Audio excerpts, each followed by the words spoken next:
우리 몸에 체지방이 축적되는 곳은 여러 군데.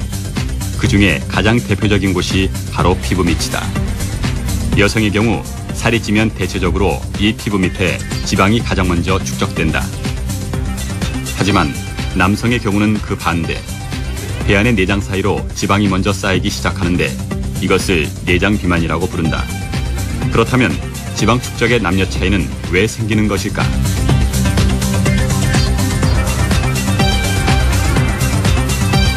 여성의 경우 2차 성징 이후 여러 가지 여성적 특징을 나타내게 된다. 피하 지방이 늘어나는 것 역시 생리나 유방 발달처럼 여성성을 더해주는 2차 성징 중 하나다. 2차 성징의 발현은 여성 호르몬인 에스트로겐의 분비로부터 시작된다. 이 에스트로겐이 여성의 지방을 피부 밑으로 축적시키기 때문에 에스트로겐이 분비되는 동안 여성에게서는 내장 지방이 잘 쌓이지 않는다. 그렇다면 여성은 평생 동안 내장 비만으로부터 자유로운 것일까? 내장 지방 축적을 막아주던 에스트로겐이 더 이상 분비되지 않게 되면 어떻게 될까? 폐경을 기점으로 해서 폐경 전 여성은 체내에 여성 호르몬의 수치가 높기 때문에 이 여성 호르몬이 내장 지방 축적을 막아주는 역할을 하다가 폐경이 된 이후에는 이 여성 호르몬의 보호 효과가 사라지게 됨으로써 남성과 마찬가지로 내장 지방 축적이 과도하게 되는 그런 경향이 나타나게 됩니다. 실제 비만 클리닉을 찾은 폐경기 여성들의 CT 사진을 보면 남성과 별 차이 없이 내장 비만이 진행되고 있는 것을 알 수 있다. 하지만 한국은 다른 나라에 비해 비만의 증가 속도가 더딘 편이다. 전문가들은 한식에 대한 한국인의 자부심과 애정을 그 원인으로 지목했다. 체질량 지수 30 이상인 비만의 유병률을 보면 역시 한국은 다른 나라에 비해 그 비율이 현저히 낮다. 그렇다면 한국은 비만으로부터 안전한 것일까? 최근 우리나라의 비만 유병률은 급증 추세에 있다. 오는 2022년에는 국민의 절반이 비만 환자가 될 것이라는 예측까지 나오고 있다.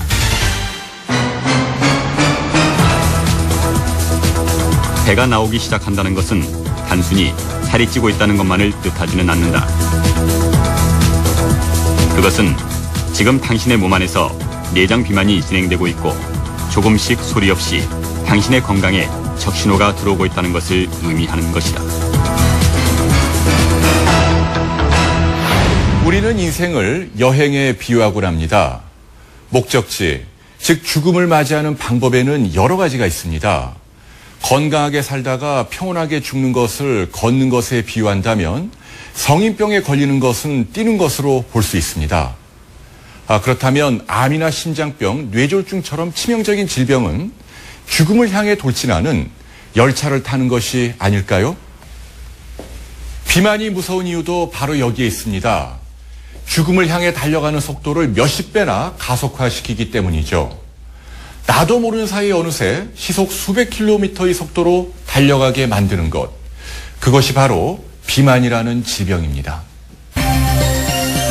내장 비만이 진행되면 우리 몸 안에서는 여러 가지 변화가 일어나기 시작한다. 췌장에서 분비되는 인슐린의 문제가 생겨 당뇨병이 생긴다. 동시에 혈압도 높아져 고혈압이 온다. 또 중성지방이 과다 생성되면서 몸에 좋은 콜레스테롤인 HDL의 분해를 촉진, 동맥경화를 유발하는데 이를 통틀어 대사증후군이라 부른다.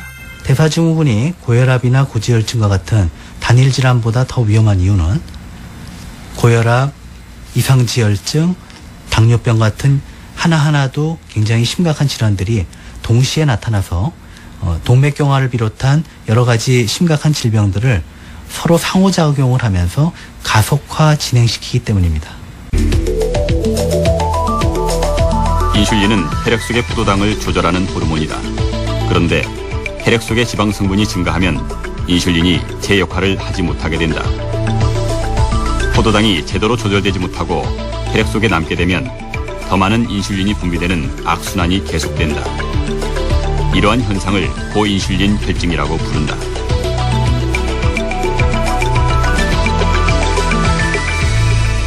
그 비만하게 됨으로 인해서 인슐린의 효용성이 떨어지게 됨으로 인해서 인슐린의 용량이 좀 더 많아야만 그 혈당을 조절하게 되는 그런 형태가 나타나게 되고, 그래서 고인슐린 혈증 상태가 되고, 그것도 당뇨의 어떤 전 단계와 같은 그런 형태로 변하게 됩니다. 이제 그런 과정을 거치면서 또한 몸 안에 콜레스테롤이 높아지게 되고, 그 높아진 콜레스테롤과 그 높아진 인슐린 저항성, 이런 것들이 결국 혈관들을 망가지게 하는 여러 가지 반응을 일으키게 됩니다. 고인슐린 혈증으로 혈관이 망가지게 되면 혈액 속을 떠돌던 지방이 그대로 혈관벽에 쌓이기 시작한다. 혈관이 점점 좁아지는 동맥경화가 진행되는 것이다. 실제 동맥경화가 일어난 혈관을 잘라 그 내부를 들여다보면 혈관 구멍이 절반도 되지 않는 것을 볼 수 있다. 원래 동맥혈관의 벽은 매끈하고 탄력성이 높아 심장 박동에 따른 피의 흐름을 원활히 이루어지도록 되어 있다. 하지만 동맥경화가 진행 중인 혈관벽에는 지방이 과도하게 쌓여있음을 알 수 있다. 내장 지방은 피하 지방과 달리 쉽게 혈액 속으로 녹아드는 것으로 알려져 있다. 동맥경화는 동맥이 지나가는 곳이면 어디든지 일어날 수 있지만 특히 뇌동맥과 심장 관상동맥에서 발생 빈도가 높다.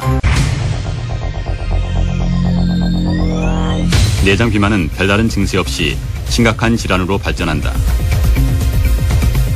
내장 지방이 혈액 속으로 녹아들고 혈관에 쌓이기 시작하면 동맥경화가 일어난다.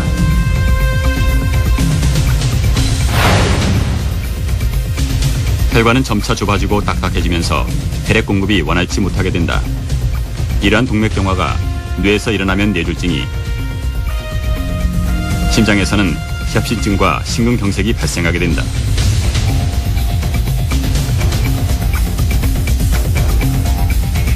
또 내장지방은 간으로 흘러들어가 지방간을 만들어 간의 기능을 떨어지게 하고 역류성 식도염에도 큰 영향을 미친다.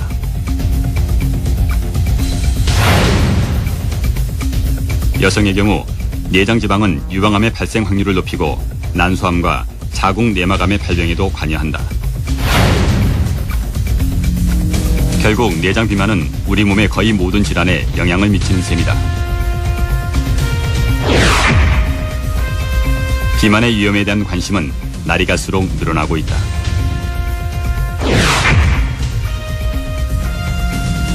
특히 WHO 세계보건기구는 비만을 테러보다 무서운 병으로까지 부르며 그 심각성에 대해 대대적으로 경고하고 있다.